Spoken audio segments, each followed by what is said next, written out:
ఎర్రని నేత్రాలు కలిగిన జగన్నాథుడిని, అండాకార నేత్రంతో బలభద్రుడిని, వారిరువురి మధ్య సుభద్రాదేవిని ఎంత చూసినా తనివి తీరదు.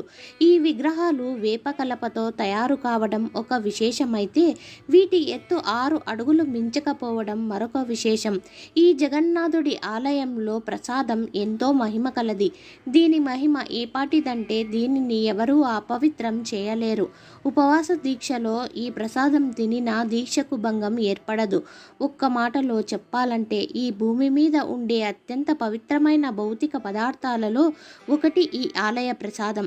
ప్రతి ఏటా ఆషాఢమాసం శుక్లపక్ష విదియ నాడు జరిగే మహోత్సవం జగన్నాథ రథయాత్ర. ఈ రథయాత్రలో ఉత్సవ విగ్రహాలకు మారుగా మూల విగ్రహాలే రథాలపై ఊరేగించడం విశేషం. యాత్రకు అంతా సిద్ధమయ్యాక పూరి సంస్థానాధీశుడు బంగారు చీపురుతో రథాలను శుభ్రం చేస్తాడు. Please subscribe.